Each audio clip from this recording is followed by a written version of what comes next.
بسم اللہ الرحمن الرحیم۔ ایک اور بہت منشی پریم چند کی ایک اور ادبی کہانی جس کا نام ہے صلۂ ماتم، وہ لے کر میں آپ کی خدمت میں حاضر ہوا ہوں۔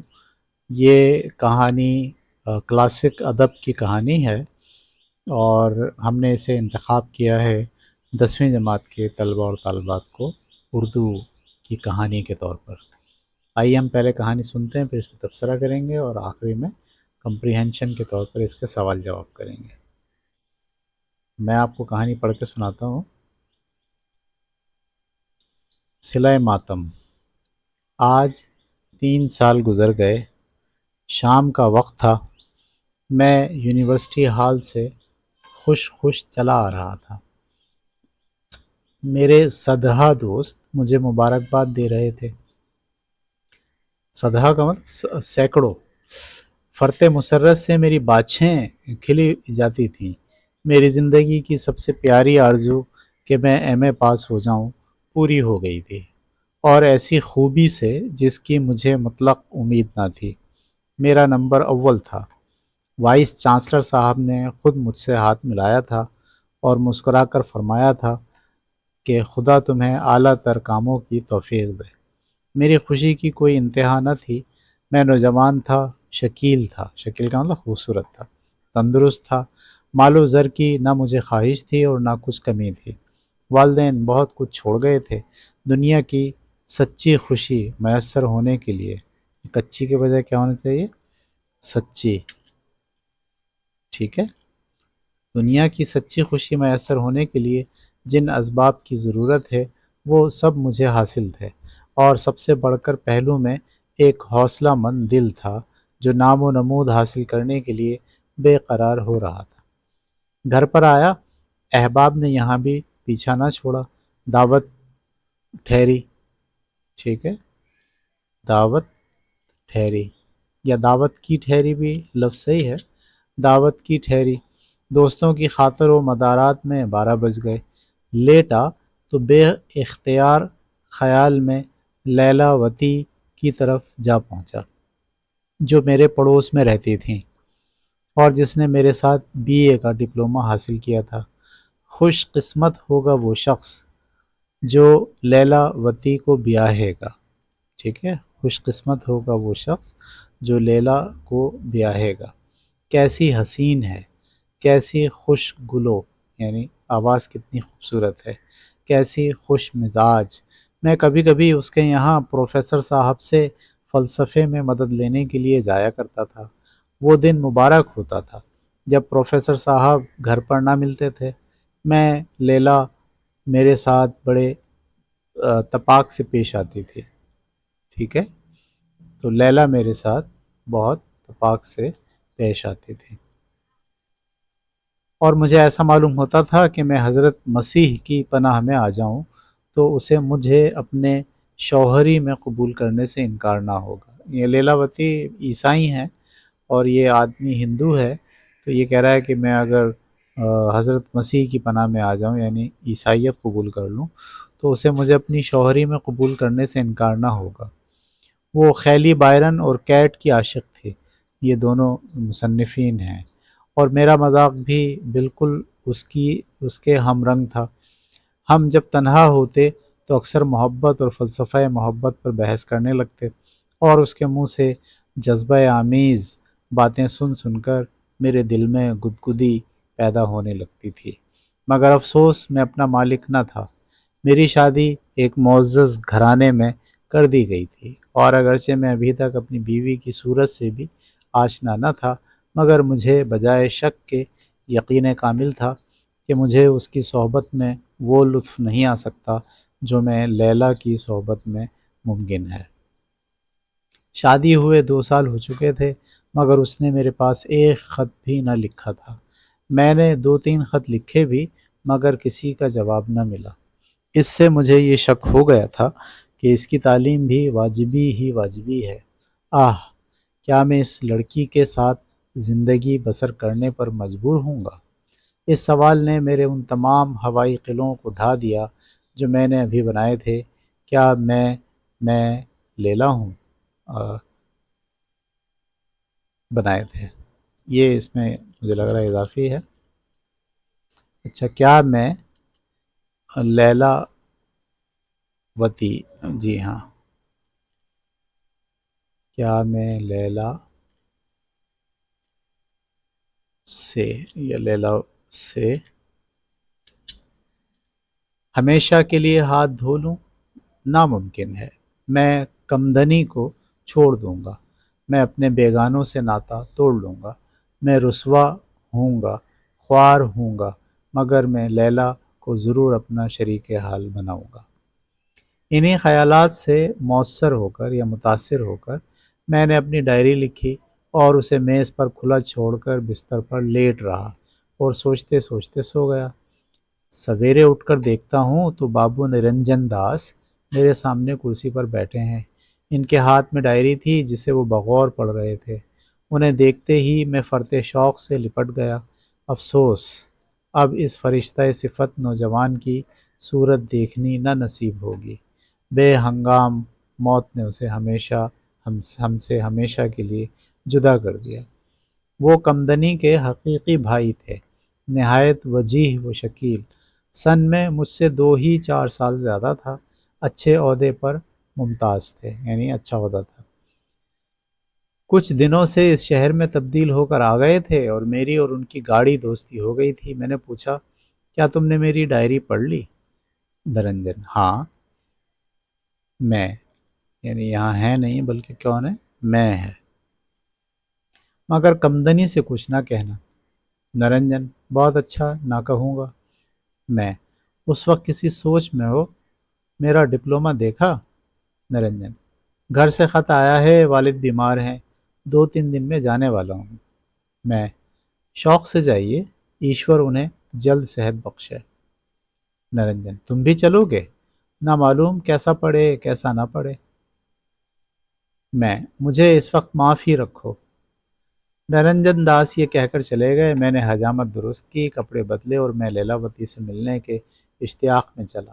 وہاں جا کر دیکھا تو قفل پڑا ہوا تھا، تالا لگا ہوا تھا۔ معلوم ہوا کہ میں صاحبہ کی طبیعت کہ مس صاحبہ کی طبیعت 2 3 دن سے خراب تھی۔ تبدیلی آب و ہوا کے لیے نینی تال چلی گئی ہیں۔ افسوس، میں ہاتھ مل کر رہ گیا۔ کیا لیلا مجھ سے ناراض تھی؟ اس نے مجھے کیوں اطلاع نہیں دی؟ لیلا، کیا تو بے وفا ہے؟ تجھ سے بے وفائی کی امید نہ تھی۔ فوراً مصمم ارادہ کر لیا کہ آج کی ڈاک سے نینی تال چل دوں۔ مگر گھر آیا تو لیلا کا خط ملا۔ کانپتے ہوئے ہاتھوں سے کھولا۔ لکھا تھا، میں بیمار ہوں، میرے جینے کی کوئی امید نہیں ہے، ڈاکٹر کہتے ہیں کہ پلیگ ہے، یہ بیماری ہوتی ہے جس میں آدمی فوراً مر جاتا ہے، جب تک تم آؤ گے غالباً میرا قصہ تمام ہو جائے گا، آخری وقت تم سے مل کر نہیں آئی، میرا قصور معاف کرنا اور اپنی بدقسمت لیلا کو بھلا مت دینا۔ خط میرے ہاتھ سے چھوٹ کر گر پڑا۔ دنیا آنکھوں میں تاریک ہو گئی۔ منہ سے ایک سرد آہ نکلی۔ بلا ایک لمحہ ضائع کیے ہوئے میں نے بستر باندھا اور نینی تال چلنے کو تیار ہو گیا۔ گھر سے نکلا ہی تھا کہ پروفیسر بوس سے ملاقات ہو گئی۔ کالج سے جلے آ رہے تھے، چہرہ مغموم تھا۔ مجھے دیکھتے ہی انہوں نے جیب سے ایک تار نکال کر میرے سامنے پھینک دیا۔ میرا کلیجہ دھک سے ہو گیا، آنکھوں میں اندھیرا چھا گیا۔ تار کون اٹھاتا اور ہائے مار کر بیٹھ گیا، لیلا تو اتنی جلد مجھ سے جدا ہو گئی۔ میں روتا ہوا گھر آیا اور چارپائی پر منہ ڈھانپ کر خوب رویا۔ نینی تال جانے کا ارادہ فتح ہو گیا۔ 10 12 دن تک میں وحشت کے عالم میں ادھر ادھر گھومتا رہا۔ دوستوں کی صلاح ہوئی کہ چند روز کے لیے کہیں گھومنے چلے جاؤ۔ میرے دل میں بھی یہ بات جم گئی۔ نکل کھڑا ہوا اور 2 مہینے تک وندھیاچل، پارسناتھ وغیرہ پہاڑیوں میں سرگرداں پھرتا رہا۔ بارے نئے نئے مقامات اور مناظر کی سیر سے طبیعت کو ذرا تسکین ہوئی۔ ٹھیک ہے، میں قابو میں تھا، یعنی اب میری جو طبیعت تھی وہ کیا تھی؟ قابو میں تھا۔ جب میرے نام تار پہنچا، یہ قابو میں نہیں تھا، یہ آبو میں تھا، کوئی علاقے کا نام ہے۔ ٹھیک ہے، اصل میں یہ اسکین کو میں نے کنورٹ کیا ہے نا اردو میں، تو تھوڑی سی غلطیاں کہیں کہیں ہوتی ہیں، تو آپ یہ مصنف کی غلطی نہیں ہے بلکہ یہ اسکین اور ٹائپنگ کی غلطی ہے۔ جب میرے نام تار پہنچا، میں آبو میں تھا، یعنی علاقہ آبو میں تھا، جب میرے نام تار پہنچا کہ میں کالج کی اسسٹنٹ پروفیسری پر نامزد ہو گیا ہوں، جی تو نہ چاہتا تھا کہ پھر اس شہر میں آؤں، مگر پرنسپل کے خط نے مجبور کر دیا، ناچار لوٹا اور اپنے فرائض انجام دینے لگا۔ زندہ دلی نام کو نہ باقی رہی تھی، دوستوں کی صحبت سے بھاگتا اور انہی مذاق سے طبیعت نفور ہوتی، ٹھیک ہے، یعنی اور نہ ہی مذاق سے طبیعت نفور ہوتی۔ ایک روز شام کے وقت میں اپنے اندھیرے کمرے میں لیٹا ہوا عالم خیال کی سیر کر رہا تھا کہ سامنے والے مکان سے گانے کی آواز آئی۔ آہ کیا آواز تھی، تیر کی طرح دل میں چبھی جاتی تھی، لہجہ کیسا رقت آمیز تھا۔ اس وقت مجھے اندازہ ہوا کہ نغموں میں کیا اثر ہے، تمام رونگٹے کھڑے ہو گئے، کلیجہ محسوسنے لگا اور دل پر ایک عجیب حسرت ناک کیفیت طاری ہو گئی۔ آنکھوں سے آنسو بہنے لگے۔ ہائے یہ لیلا کی پیاری گیت تھی، پیا ملن ہے کٹھن باوری، یہ وہ مصرع ہے جو وہاں سے گانے والا گا رہا تھا۔ مجھ سے ضبط نہ ہو سکا، میں ایک وحشت کے عالم میں اٹھا اور جا کر سامنے والے مکان کا دروازہ کھٹکھٹایا۔ مجھے اس وقت یہ تمیز نہ تھی کہ ایک اجنبی آدمی کے مکان آ کھڑے ہو جاتا اور اس کے خلوت میں مخل ہونا، ٹھیک ہے، ہو جانا اور اس کے خلوت میں مقل ہونا، ٹھیک ہے، یعنی آپ اس کی جو آرام کا وقت ہے اس میں آپ دخل اندازی کر رہے ہیں۔ انتہا درجے کی بد تہذیب ہے نہ پر ایک بڑھیا نے دروازہ کھولا، ٹھیک ہے، ایک بڑھیا نے دروازہ کھولا اور مجھے کھڑے دیکھ کر لپکی ہوئی اندر گئی۔ میں بھی اس کے ساتھ چلا گیا۔ دہلیز طے کرتے ہی ایک وسیع کمرے میں پہنچا، اس پر ایک سفید فرش بچھا ہوا تھا، گاؤ تکیے بھی رکھے تھے، دیواروں پر خوبصورت تصاویر آمیزہ تھیں اور ایک 16-17 سال کا سبزۂ آغاز نوجوان مسند کے قریب بیٹھا ہوا ہارمونیم پر گا رہا تھا۔ میں قسم کھا سکتا ہوں کہ ایسا وجیح نوجوان میری نظر سے کبھی نہیں گزرا۔ وضع و قطع سے سکھ معلوم ہوتا تھا۔ مجھے دیکھتے ہی چونک پڑا اور ہارمونیم چھوڑ کر کھڑا ہو گیا، شرم سے سر جھکا لیا اور کچھ گھبرایا ہوا سا نظر آیا۔ میں نے کہا معاف کیجیے گا، میں نے آپ کو بڑی تکلیف دی، آپ اس فن کے استاد معلوم ہوتے ہیں، خصوصاً جو چیز ابھی آپ گا رہے تھے وہ مجھے پسند ہے۔ نوجوان نے اپنی بڑی بڑی آنکھوں سے میری طرف دیکھا اور پھر سر نیچا کر لیا اور ہونٹوں ہی میں کچھ اپنی بد مشقی کا اظہار کیا۔ میں نے پھر پوچھا آپ یہاں کب سے مقیم ہیں؟ نوجوان: 3 مہینے کے قریب ہوتا ہے۔ میں: اس میں شریف؟ نوجوان: مجھے مہر سنگھ کہتے ہیں۔ میں بیٹھ گیا اور نہایت گستاخانہ بے تکلفی سے مہر سنگھ کا ہاتھ پکڑ کر بٹھا دیا اور پھر معذرت مانگی۔ اس وقت کی گفتگو سے معلوم ہوا کہ وہ پنجاب کا باشندہ ہے اور یہاں پڑھنے کے لیے آیا ہوا ہے۔ شاید ڈاکٹروں نے صلاح دی تھی کہ پنجاب کی آب و ہوا اس کے موافق نہیں ہے۔ میں دل میں تو چھپا کے ایک اسکول کے لڑکے کے ساتھ بیٹھ کر ایسی بے تکلفی سے باتیں کر رہا ہوں، ٹھیک ہے، میں نے دل میں کہا، دل میں تو کہا، ٹھیک ہے، کہ ایک اسکول کے لڑکے کے ساتھ بیٹھ کر ایسی بے تکلفی سے باتیں کر رہا ہوں، مگر نغمے کے اشتیاق نے اس خیال کو رہنے نہ دیا۔ رسمی تعارف کے بعد میں نے پھر التجا کی کہ وہی چیز چھیڑی ہے۔ مہر سنگھ نے آنکھیں نیچے کر کے جواب دیا کہ میں ابھی بالکل نو مشق ہوں، یعنی نیا نیا سیکھ رہا ہوں۔ میں: یہ تو آپ ہی اپنی زبان سے کہیے۔ مہر سنگھ جھینپ کر: آپ کچھ فرمائیں، ہارمونیم حاضر ہے، یعنی اس نے کہا آپ گائیے۔